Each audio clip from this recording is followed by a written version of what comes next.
Écoutez, on est devant le palais de justice à Paris, ici. Voilà. Vous savez que la France est connue pour être le pays des droits de l'homme, le pays de l'état de droit, le pays des lumières, le pays de l'égalité, le pays de la liberté, le pays de la fraternité, eh oui. Et on dit que l'Algérie, c'est une dictature, c'est le pays où il n'y a pas d'état de droit, où la justice se fait par téléphone. Oui, c'est en partie vrai, c'est vrai. Mais vous avez vu ce qui s'est passé avec notre ami Bouchoueb et notre ami Macron? Vous savez que moi, je suis sorti de prison par téléphone en Algérie, vous savez. Eh bien, notre ami Bouchoueb, c'est pareil, c'est grâce au téléphone de Macron que la justice française, comme celle-là, le palais de justice, a refusé d'extrader quelqu'un qui est corrompu, qui est un voleur, qui a volé l'argent du peuple algérien. Eh oui, car le président Macron français soutient les hommes politiques corrompus. Le président français, M. Emmanuel Macron, soutient la corruption. Eh oui, c'est ça la réalité. Eh oui, alors vous avez vu El-Watan, l'Algérie prend acte du rejet de la demande d'extradition de Bouchoueb et accuse la France, refuse totalement l'entraide judiciaire. Bah oui, la France, elle met en avant les droits de l'homme, la liberté, la justice quand ça l'arrange. Mais quand ça l'arrange pas, pourquoi voulez-vous qu'il y ait une justice? Pourquoi voulez-vous qu'un homme corrompu qui défend les intérêts français, qui est un agent de normalisation avec Tel Aviv, pourquoi voulez-vous qu'elle l'envoie en Algérie pour se faire juger?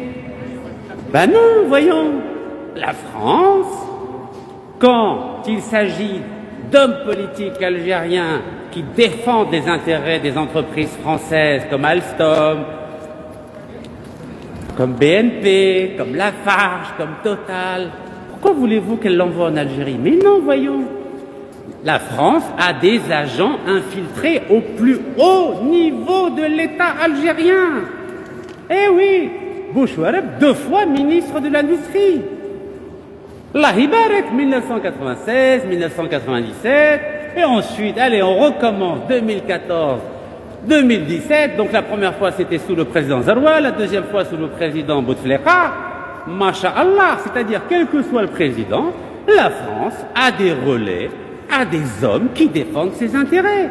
Et en plus de ça, Monsieur Bouchoueb, Allah Ibarak, c'est un agent de normalisation avec Tel Aviv. Ben oui, Monsieur Bouchoueb, dont le beau-frère s'appelle Monsieur Eppelbaum. Ben évidemment qu'il voudrait qu'il y ait des bonnes relations avec Tel Aviv, sans qu'il y ait en échange un État palestinien. Ben non, Bouchoueb, باش دخلوا l'État palestinien. ما على بالوش كاع هذاك. هذاك يدافع على فرنسا، يدافع على تل أفيف، يدافع على الفساد. الله يبارك الجزائر. ما شاء الله, on a un pays formidable. On se demande ce que font les services secrets algériens. Ah, les services secrets algériens, quand il faut mettre en prison Rachid Nekez, il n'y a pas de problème. Ah, mais qu'est-ce que là? هيا دخلوا الحبس. بصح واحد حركي وتحركي واحد فاسد نورمال عادي خلوه يولي وزير عادي. ونكز رشيد هيا دخلوا الحبس. نكز رشيد يبغى يترشح ما تخلوش يترشح لا في التشريعيات لا في الرئاسيات. اوه المخابرات الجزائريين surtout الفئة اللي في فرنسا. شكون نتوما شكون؟ Qui vous êtes pour laisser des hommes politiques algériens corrompus être ministres dans notre pays? Qui vous êtes? شكون نتوما شكون؟ مانيش نهضر على مخابرات بصفة عامة. Je parle de la partie des services secrets algériens qui adorent la France. Ils adorent la France, qui défendent les intérêts français, qui laissent un ministre corrompu être ministre de bled الشهداء. Vous vous rendez compte, le pays des martyrs يخلوه يولي وزير؟ يا رب الكريم، يا خلونا نحشموا، رانا في شهر رمضان الكريم، خلينا نحشموا. بو على بالكم باللي بديت معاكم صحيح. الله يحفظك راني في اللايف معليش صح رمضان لك حرام عليك. الله يحفظك بارك الله فيك Bravo, parce que tu me fais plaisir. c'est gentil merci beaucoup tu veux dire un petit mot aux Algériens Un gros bonjour aux Algériens. allez vas-y un petit Un gros bonjour aux Algériens, on est là, il n'y a pas de souci. الله يحفظك بارك الله Merci, فيك merci. هيا صعبت لك في الامان بون هذاك هذيك البلاصه اللي فيلميتها المحكمه الفرنسيه بالي دو جوستيس اوكي هنايا سي لا بريفكتور هنايا لا بريفكتور دو بوليس اوكي وهنايا تعرفوها نوتردام اللي انحرقت عندها سنوات راكم تشوفوا هنايا نوتردام ونوري لكم لا فاموز ميزون الفاموز ابارتمون دو 3 مليون دورو دو هذا السراق هذا الفاسد تاع بوشوارب اللي حبيبو ماكرون incroyable quand même hein? Incroyable justice par téléphone. Vous savez, j'ai écrit 2 livres contre la dictature algérienne, vous le savez. Vous le savez. Et j'ai même dit que je suis sorti par téléphone, etc. L'Algérie, vous savez que c'est un pays développé. L'Algérie n'est pas considérée dans le monde entier comme le pays des droits de l'homme. C'est le pays des chouhada. C'est pas encore le pays des droits de l'homme. Donc c'est normal qu'il y ait des défauts dans notre pays. Il n'y a aucun problème. Mais هذه البلاد هذه اللي دايره روحها بلاد دولة القانون، بلاد الحرية، البلاد العدالة، باه تعطي درس الجزائر وهي العدالة تاعها تمشي بالتليفون، هذه حاجة غير مقبولة. Personne ne va accepter ça. Le double langage de la France. Et vous savez que je n'ai peur de personne. Et vous avez vu les dernières vidéos. J'ai des principes. Je vais là où j'ai envie. Parfois, je me fais arrêter. Parfois, je me fais emprisonner. Parfois, ça se passe très bien. Cela fait partie de l'engagement militant. Et j'assume toutes les conséquences de mes paroles et toutes les conséquences de mes actes. Mais l'hypocrisie, ça suffit. L'hypocrisie française qui, au moment où j'étais emprisonné en Algérie, au moment où j'étais placé en résidence surveillée en Algérie par 15 policiers algériens, parce qu'ils ont toujours été gentils, où à ce moment-là, ce pays-là, le fameux pays des Lumières, m'a condamné à 18 mois de prison, a saisi tous mes biens, a bloqué tous mes comptes et a même délivré un mandat d'arrêt international à mon nom et au nom de mon épouse, Meskina li khatiha gare. Et ce pays-là se permet de donner des leçons à l'Algérie. Ce pays qui favorise la corruption en Algérie, qui soutient des hommes politiques corrompus, se permet de donner des leçons à l'Algérie. Moi, en tant qu'Algérien, j'ai le droit de critiquer l'Algérie. C'est normal. C'est une affaire algéro-algérienne.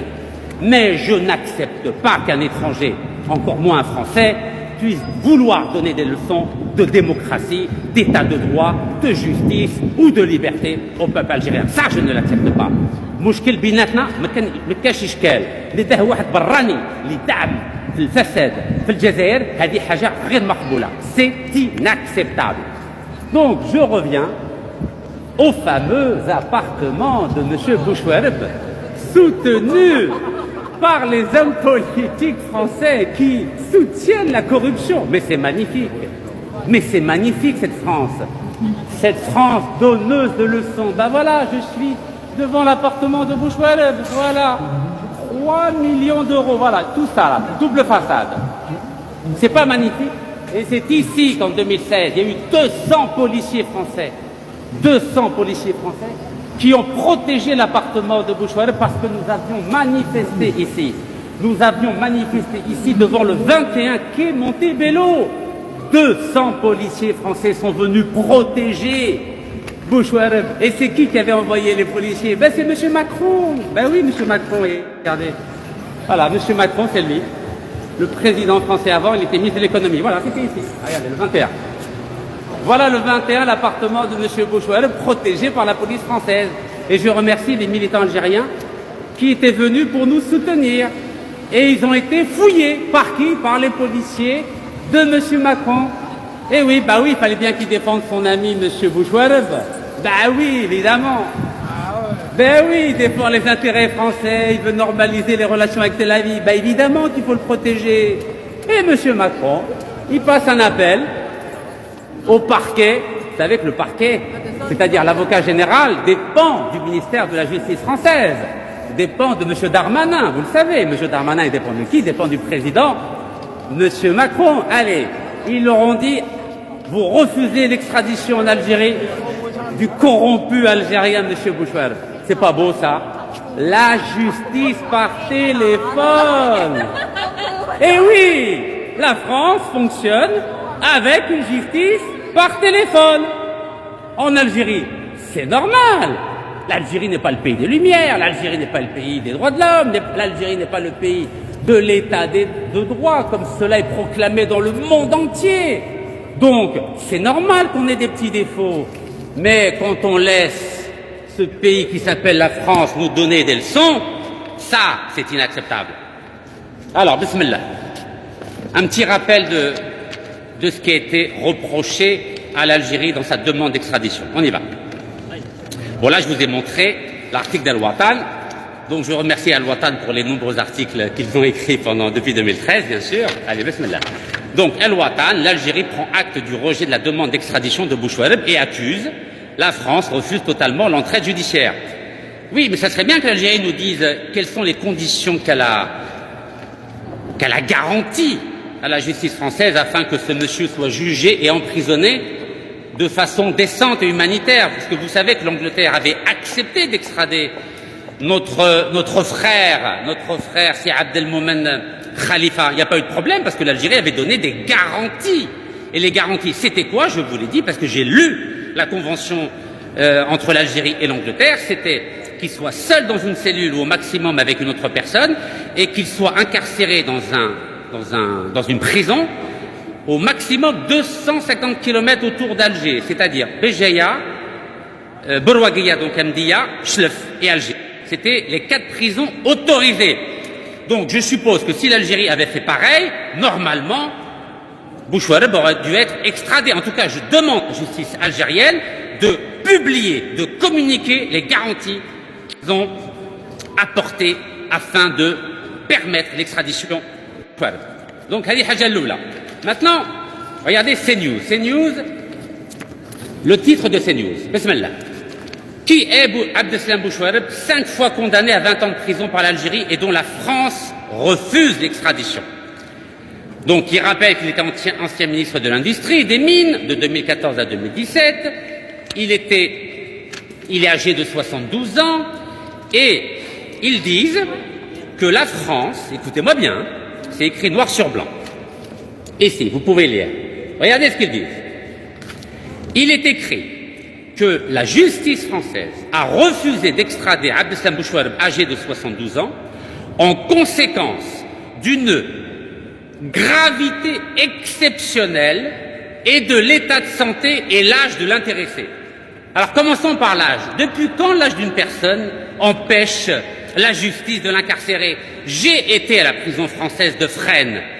Avec moi, il y avait un psychanalyste, un enseignant universitaire, âgé de 82 ans, et il était avec moi, un bon Français avec une belle barbe blanche. Mesquine, il a été incarcéré par la justice française. Et à ce que je sache, cela n'a représenté aucun problème pour l'incarcérer. Donc cet argument lié à l'âge, il a 72 ans, notre président algérien il a 79 ans, la Hiberek, ça l'empêche pas d'être président. Donc je pense pas que M. Bouchouareb, qui vit des jours paisibles sur la Côte d'Azur avec ses 72 printemps, ça ne l'empêche pas d'être détenu dans une prison algérienne. Regardez le premier ministre actuel français, M. François Bayrou, 73 ans, ça l'empêche pas d'être Premier ministre. Avant lui, M. Michel Barnier, 73 ans, ça l'empêche pas d'être Premier ministre. Donc, s'il vous plaît, la blague de l'âge, racontez-la à d'autres, messieurs de la justice française. Je poursuis. La justice française estime que le transfert d'Abdeslam Bouchouareb vers l'Algérie ne respecte pas l'article 3 de la Convention européenne des droits de l'homme, et écoutez bien la meilleure, et ne respecte pas non plus l'article 5 de la Convention d'extradition franco-algérienne signée en 2019. Mais oui, mes chers frères, mes chers compatriotes, l'Algérie et la France ont signé depuis 2019 une convention qui permet d'extrader ou un Algérien en France ou un Français en Algérie. Alors on va y arriver, bismillah. Regardez. Voici le décret officiel de la convention d'extradition entre l'Algérie et la France. Voilà, officielle, vous pouvez la regarder et la retrouver sur Internet. On y va? Donc elle a été signée le 27 janvier 2019 et elle est parue au journal officiel le 11 juillet 2021. Voilà, 11 juillet 2021. Vous voyez? Donc je prends mon exemple à moi. Vous savez, quand j'étais emprisonné en Algérie, et en plus de ça, pendant que j'étais emprisonné et assigné à résidence en Algérie, la France m'a condamné par défaut le 9 décembre 2021. Vous savez que je pouvais être extradé immédiatement grâce à cette convention signée le 27 janvier 2019 et parue au journal officiel le 11 juillet 2021. Mais Anaya Andinif, je me suis rendu volontairement à la justice française. Oui, Andinif, parce que Waldi à mes parents, ils m'ont appris que l'honneur, c'est la chose la plus importante quand on est algérien et musulman. Et donc, j'allais pas laisser mon pays m'extrader alors que je suis un bonhomme, Rajil Kmengolo, les hommes. Et je me suis rendu volontairement à la justice française après une opération en Algérie le 5 octobre 2023. Et j'ai filmé ma reddition à l'aéroport d'Orly et ensuite j'étais en garde à vue pendant 24 heures et ensuite incarcéré à la prison de Fresnes alors que je souffre d'un cancer de la prostate et les Français le savent. Et j'ai été emprisonné. Donc l'argument, son état de santé, son âge, mais c'est une plaisanterie. Alors, regardons l'article 5 de cette convention d'extradition entre l'Algérie et la France que la justice française semble dire que l'Algérie ne le respecte pas. On va y aller, hein. Donc je reprends cette convention d'extradition. Donc c'est der Tislim bin Firança ou Jazair. On va la lire tous les deux, ensemble, Inch'Allah. Allez, on y va. Vous voyez, c'est l'article 5. L'article 5. Et vous savez, je ne parle jamais sans preuve. Jamais. عمري ما هدرت على حاجة بدون دليل بدون وثيقة. Allez, bismillah. Motif facultatif de refus d'extradition. Dans l'alinéa E, il est dit, écoutez-moi bien, l'extradition peut être refusée lorsque la remise de la personne réclamée, c'est-à-dire Bouchouareb, est susceptible pour des considérations humanitaires d'avoir pour elle, c'est-à-dire pour Bouchouareb, des conséquences d'une gravité exceptionnelle, notamment en raison de son âge ou de son état de santé. Mais c'est une blague. Mais c'est une blague. Regardez, c'est au niveau E ici. Lisez bien le E. Mais vous vous rendez compte l'argument fallacieux? Donc l'âge ou l'état de santé? Mais dans ce cas-là, il faut vider toutes les prisons françaises de toutes les personnes qui ont plus de 72 ans. Mais dans ce cas-là aussi, il faut vider toutes les prisons françaises de toutes les personnes qui souffrent d'une maladie. Regardez, Georges Ibrahim Abdallah, il a quel âge? Pardon. Pourquoi il est en prison depuis plus de 40 ans en France? Il est âgé, il est malade. Pardon, c'est m'holé. Ça s'appelle des arguments fallacieux. Fallacieux. En clair, n'importe quelle personne qui est âgée et qui a une petite maladie peut invoquer l'article 5 de la Convention d'extradition et dire « Ah, moi, je vais voler des milliards à l'Algérie, je vais donner du pétrole et du gaz gratuit à l'Algérie, mais parce que j'ai 72 ans, parce que j'ai un petit bobo dans le nez ou dans la tête ou je ne sais quoi, je ne vais pas être jugé par la justice algérienne et je ne vais pas aller en prison. Mais vous vous rendez compte, la France de la cathédrale Notre-Dame, la France des libertés, la France des droits de l'homme, la France des Lumières, la France de l'égalité, eh ben c'est quand ça l'arrange, l'État français, quand il s'agit d'intérêts économiques, il ne respecte pas l'État de droit.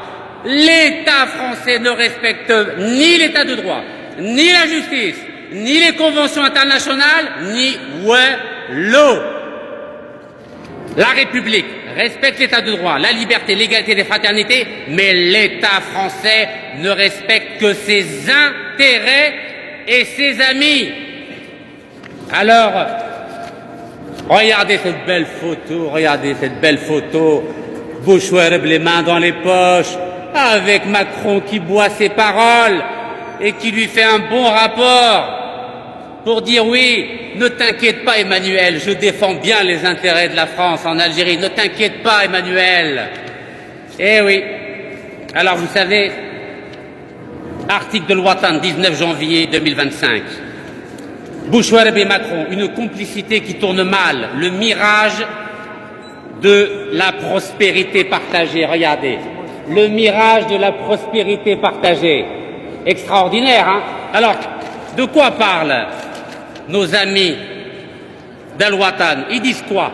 Ils disent que la France de Macron, c'était Macron, hein, il avait garanti à Bouchouareb qu'il y aurait une usine pour fabriquer et monter des trains à Annaba. Les fameux, ça vous dit quelque chose, les fameux trains, les Coradia. Donc normalement, Macron, notre ami Macron, voilà, Macron avait garanti à Bouchouareb, et Bouchouareb avait dit oui, il n'y a pas de problème, qu'il y aurait une usine de train à Annaba. Mais cette usine de train, elle n'a jamais vu le jour. Ben oui, les mensonges à répétition.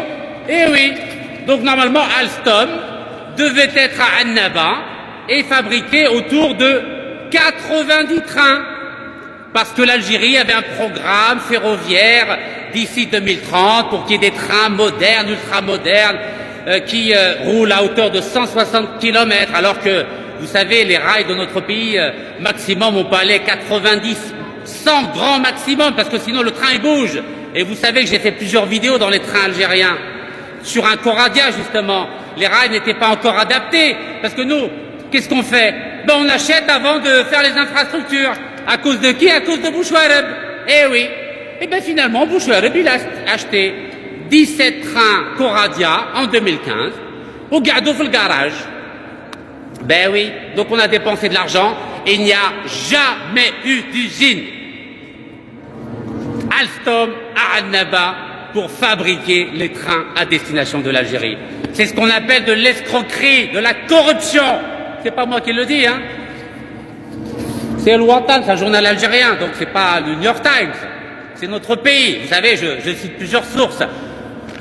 Kéritha Uzma. Eh oui, donc tant que notre pays, tant que nos services secrets algériens, en tout cas tant qu'une partie des services secrets algériens va continuer à mettre des enfants de Harka au gouvernement, tant qu'une partie des services secrets algériens va défendre les intérêts français en Algérie, eh bien notre pays ne se développera jamais. Retenez bien, madame واحد الفئة من المخابرات الجزائرية تخلي ولاد الحركة يدخلوا في الحكومة الجزائرية، مادام واحد الفئة اللي تابعة فرنسا تخلي في الحكومة الجزائرية الناس اللي يدافعوا على المصالح على les intérêts تاع فرنسا، عمرنا واليوم النهار 23 من شهر رمضان الكبير عمرنا ما بلاد تطلع، عمرها، باسكو الخيانة راهم في الوسط الدولة الجزائرية كيما هذا بوشوارب اللي اليوم فرنسا راهي دافع عليه وراهي تحمي فيه وراهي تخليه يعيش حياته في فرنسا، والجزائر مسكينة والشعب الجزائري مسكين يتفرج من البعيد. وليد الجزائر، وليد مجاهد الجزائر دخلوا الحبس، ووليد الحركة تعطي له منصب عالي في الحكومة الجزائرية. كارثة عظمى، كارثة عظمى، وكارثة عظمى. C'est tragique ce qui se passe dans notre pays. Et aujourd'hui, M. Emmanuel Macron insulte l'Algérie, insulte la justice algérienne en refusant que ce monsieur soit extradé en Algérie, alors que la convention d'entraide judiciaire stipule que lorsque l'Algérie demande à la France qu'une personne soit transférée en Algérie, la France doit s'exécuter. Et pendant ce temps-là, la France me dit, en tout cas la justice française me dit, à cause d'un dossier monté de toutes pièces par le général Denis Favier, qui aujourd'hui est mis en examen par le doyen des juges d'instruction de la Cour d'appel de Paris que je vous ai montré tout à l'heure, pour subornation de témoins et pour complicité de faux. Vous savez que ce général Denis Favier a demandé aux gendarmes d'envoyer des convocations à des locataires d'un immeuble que je possédais en leur disant que si vous ne portez pas plainte contre Rachid Nekaz, vous êtes passible de poursuites judiciaires ou militaires. Eh oui, vous imaginez, je vous ferai une vidéo spéciale. Eh oui, la France, l'État français, a menacé de poursuites militaires des locataires pour qu'ils portent plainte contre moi. Et ils ont fabriqué un dossier de toutes pièces. Et que dit la justice française? Elle dit que Rachid Nekaz est passible de 10 ans de prison. Eh bien, écoutez, je suis là. Eh bien, mettez-moi en prison. Vous voyez, je ne suis pas comme Bouchouareb. Je ne suis pas comme Kamel Daoud. Je ne suis pas un lâche. Je suis devant Notre-Dame. J'étais il y a 20 minutes devant le palais de justice de Paris. Mettez-moi en prison. Je suis là. Aïe, bismillah, je suis là. Vous savez, comme on dit en Algérie, celui qui n'a pas de foin dans son ventre n'a pas peur du feu. Je sais que je suis une victime d'une cabale du général Denis Favier. Et encore, je ne vous ai pas tout dit. Je ne vous ai pas tout dit. Eh bien, le jour où la justice française va me remettre en prison, je vais vous révéler un scoop. Vous n'allez pas en croire vos oreilles. Retenez bien. Ce que l'État français, l'État profond français, a programmé contre moi, vous n'allez pas en croire vos oreilles. Alors, en attendant le suspense, prenez soin de vous. Tahiyya al-Jazair. Allah yarham shuhada. وصحة تركم إن شاء الله يا رب العالمين.